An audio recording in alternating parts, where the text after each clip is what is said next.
khơi lại mùi à cái thơ mây này pin mùi tơ tên nhỏ này anh này anh mùi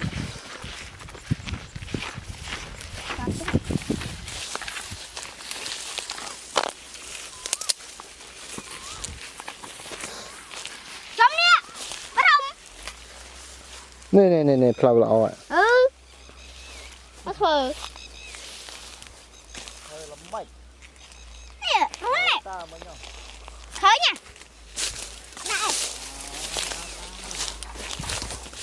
chơi chừng kê nữa đã chúng nó là nè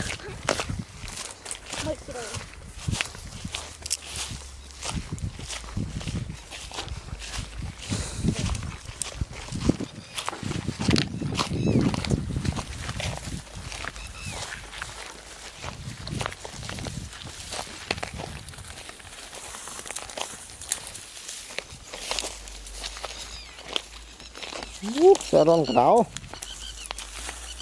nó sang ra đâu đi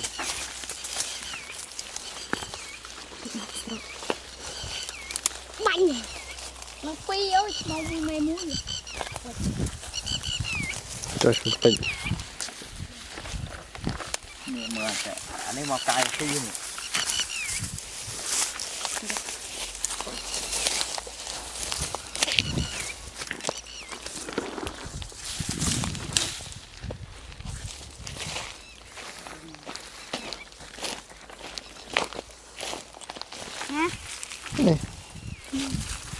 trông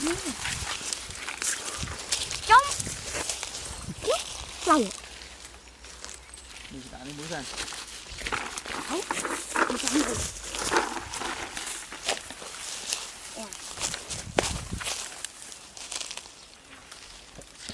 đi lâu cái đào thế này với cài gì mày cái đào chả nó rốt sắc cái nào ở đây về cá về men flower sặc cá về men cái lạnh cái này về xì chứ việc mặc đỏ tặc lạnh này về mặc xì tặc lạnh này hoàn rút này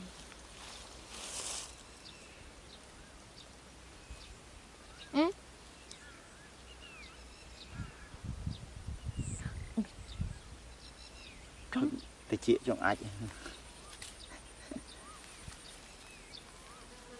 hơn chuyện nơi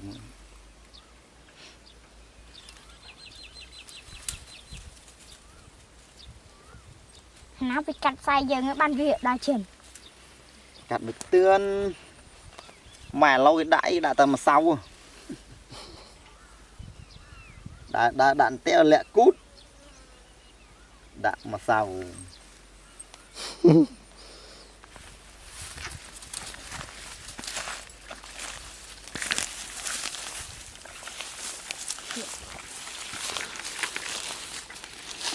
mồi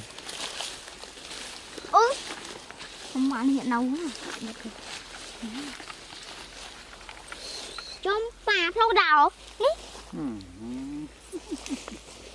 ba này lâu đào phần ngàn ấy ba đi ba ơi xua ba ơi nè lâu đào nè sẽ ba hai ba đi lâu đào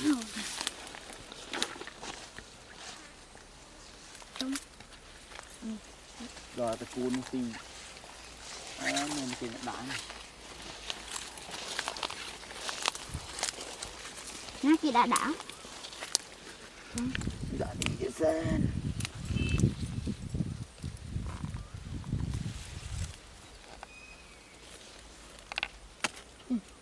chưa được xoắn hóng xíu cục đi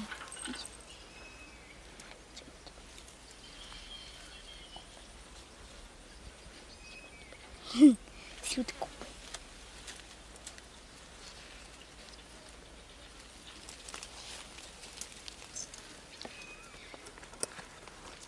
chống pro tôi nông một chuyện nào pro một lơ một chuyện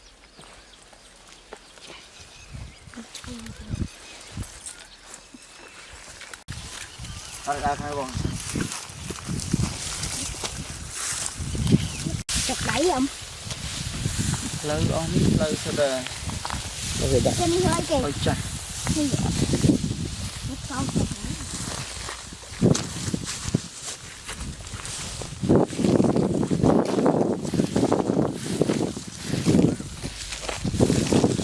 Không, ta rùng. Nó đây. Mở. nè Này. nghe thấy lâu không Này yếu. Hơi xa nó phơi. Đâu chắc là cái đi mau. ok đã hay Học nó dọn miền. Nhưng mơ mà đó như xa tật tè mò. ăn mau trộn thế này Không lại thế đây. Không lại thế đây. Ok. Đã trai dừng. Trai dừng. Ngày đã tầng ngày đây hả?